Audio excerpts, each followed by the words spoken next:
the dairy industry, June Dairy Month, transcribed direct from Hollywood with Les Brown and his band of renown. Yours truly, Bill Goodwin. Our singing star, Margaret Whiting, the one and only Jerry Colona, that great team of radio, TV, and pictures, George Burns and Gracie Allen. Now to start the show, our own Bob Hope.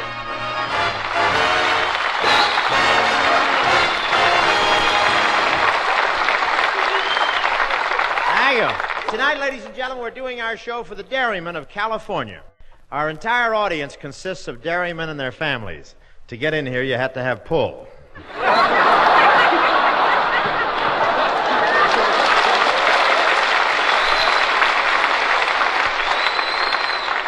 I know there are lots of dairymen here tonight. I shook hands with one guy for 5 minutes. When we were through, he handed me a pound of cottage cheese. But this isn't the first time I've ever met a group of dairymen. I don't like to mention it, but last year I won first prize at the Pomona yogurt eating contest. I ate 2 gallons of yogurt, and then I don't remember what happened. Everything went white. But I'll tell you how I was selected for this job with the dairymen. 10 of the leading comedians of show business were giving an intelligence test, and I won. What I mean is, the test proved that my head had the highest butterfat content.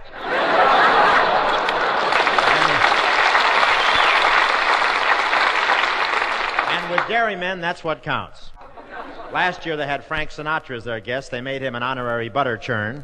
But I'm a natural for this job because I lived on a farm, you know, and I invented the first milking machine. To speed up the milking, I hitched our cow to my aunt's electric massage belt, and it worked. In 30 seconds, we had the only barn in Ohio with sour cream walls. I went through a big dairy down here, and I was so interested, but I got a little too close to the bottling machine. The top of my head is now stamped to be delivered June 11th. One dairyman's son came home from Korea and brought a radar gun sight with him, and it's made the milking much easier. He just leaves the bucket in the center of the barn and squirts at it from all corners.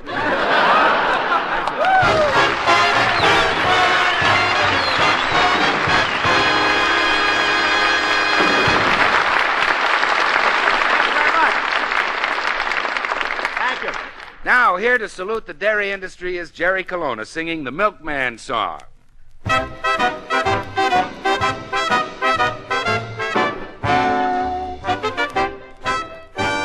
Oh, you can get along without the flowers in the spring, but what would you do without the milkman? You can get along without the robins when they sing, but what would you do without the milkman? When baby starts to cry, you know the reason why. And did you ever try to eat your oatmeal dry? You can get along without most anything except without the milkman. Without the milkman, what would you do?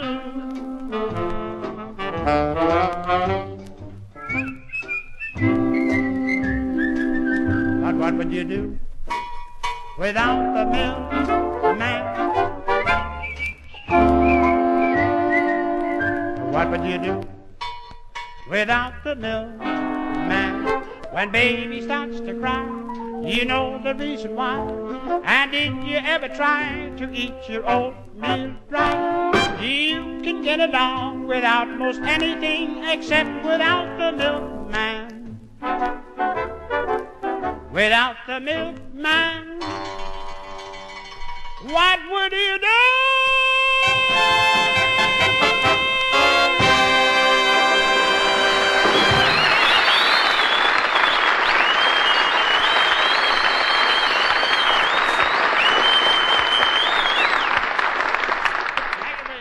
Well, ladies and gentlemen, this June Dairy Month show is Bob's last show of the season, and like the title of Bob's book, Have Tucks Will Travel, Bob is looking forward to his vacation. So when Margaret Whiting and I dropped in at his home in North Hollywood yesterday morning, we found Bob knee-deep in luggage.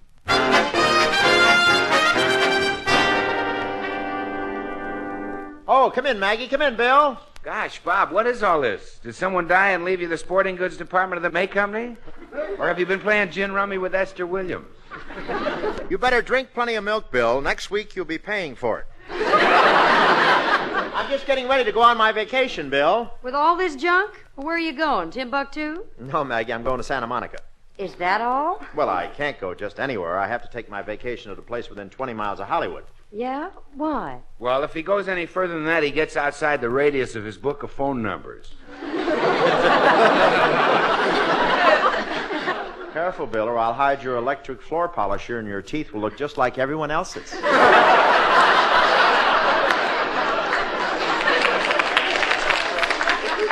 Gee, I never saw so much stuff.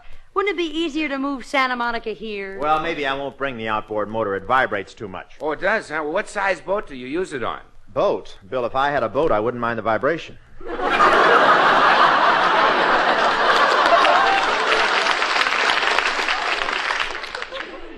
Bob, where are you staying in Santa Monica? Oh, I'm staying at a place called the Surf and Sand Motel. It's on the American plan. Oh, the American plan? Yeah, they have to charge you 4 times as much because they're supporting all the other hotels in the area. Gee, I've seen that place, Bob. It's just a huge barn for tourists. I like it. But there's nothing charming or exclusive about it. I like it. There's so many people that it's like Grand Central Station. Gee, in the summer there's even a man in the lobby selling hot dogs. I like it. I don't get it. I like it. What do you like about a place like that? He's the man who sells the hot dog.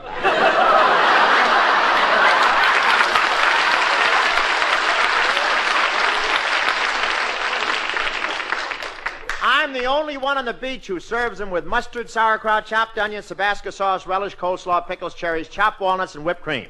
Ugh, that sounds pretty messy. It is. You don't get a bun.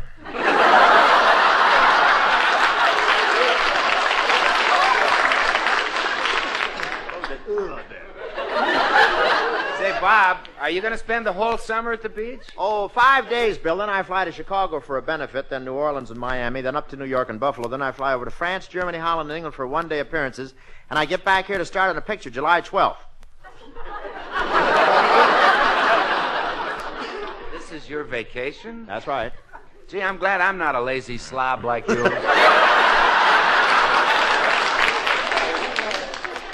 Bob, when you go to all those countries, can you speak their languages? Well, I have a book I'm studying, Maggie. And besides, I'm going to take a lesson tomorrow morning at the Wurlitzer School. Rob, don't you mean the Berlitz School? The Wurlitzer people make those big organs.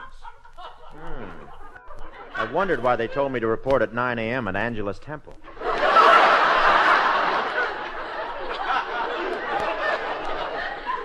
Oh, that reminds me, Bob. You know, on every program at the end of the season, the performers get a very nice gift. They do? Oh, sure they do, Bob. An appreciation for working hard all season. Well, what about it, Bob? Why don't you say something? Well, it's a wonderful thought, but you shouldn't do it. Really, I don't expect a thing. I told you it wouldn't work, Maggie.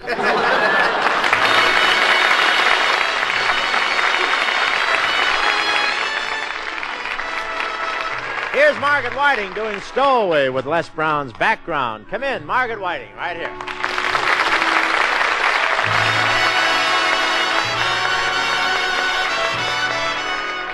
I'd like to go away, be a stowaway, take a trip on a ship, let my worries blow away.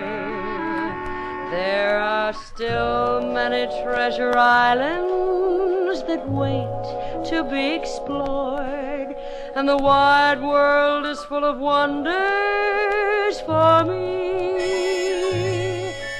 When a ship's standing in the harbor, I wish myself aboard, and I hide till the rolling tide carries me to sea. Then I go sailing far off to Zanzibar, though my dream places seem better than they really are. Way down deep in my heart I keep them, as people will always do who are stay-at-home stowaways too.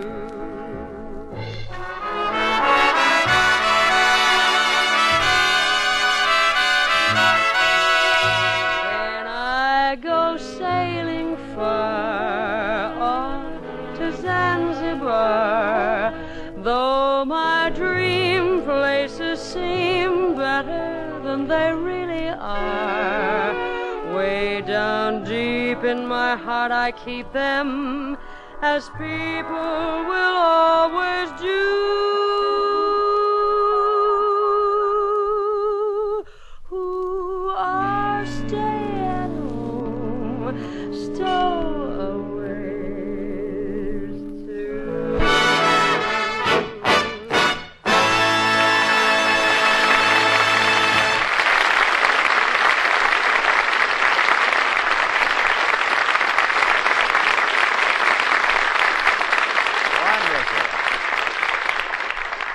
Stowaway. And here helping us celebrate June Dairy Month are George Burns and Gracie Allen.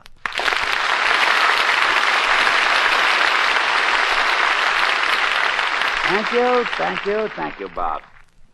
Gracie, what do we talk about? Well, we can only talk about 5 minutes. That's all they want us to talk about. Yeah. I meant, what subject would you like to talk about? Oh. Well, I got a letter from my sister Hazel today. That was interesting. What did she say in the letter? Well, she was telling me about her son, Wilbur. He's very tall, you know. I know. He seems even taller because he's got high blood pressure. Kid has to stand on a chair to put his hat on. Please. I'm a little too funny, I guess.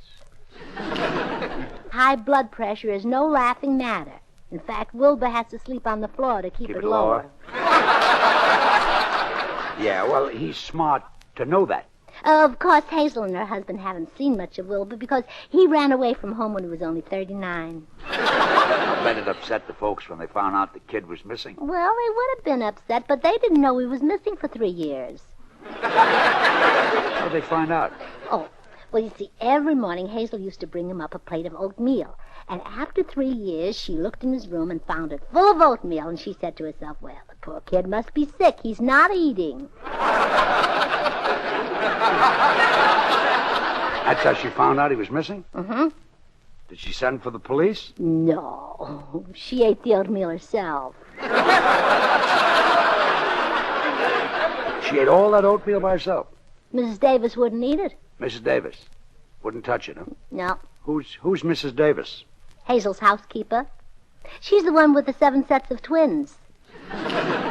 She has 7 sets of twins? Well, you see, her husband makes bookends for a living, and it's affected their whole life.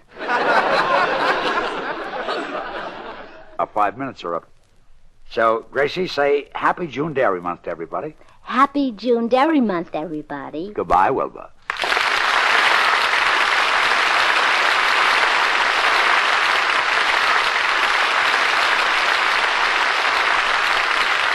Thank you, George Burns and Gracie Allen, Jerry Colona, Maggie Whiting, Les Brown and his band of renown, for your part in this salute to the dairy industry.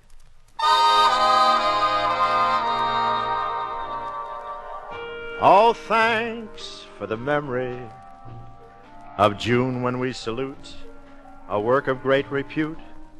Each dairyman does all he can to bring health along his route, and we thank him so much.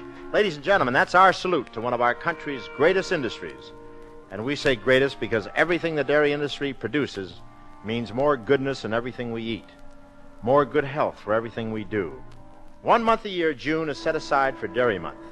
But I believe everyone agrees that we owe daily appreciation to the farmers, their families, and all the many others who work long, hard hours each day to bring us fresh, rich milk and all the other dairy foods of good health. Thank you very much. This program has been made possible by the cooperation of the California Dairy Industry Advisory Board, Mr. W.B. Woodburn, manager, Mr. James C. Petrillo, president of the Musicians Union, Jack Hope, producer, and yours truly, Bill Goodwin. Good night, folks, and remember, make mine milk.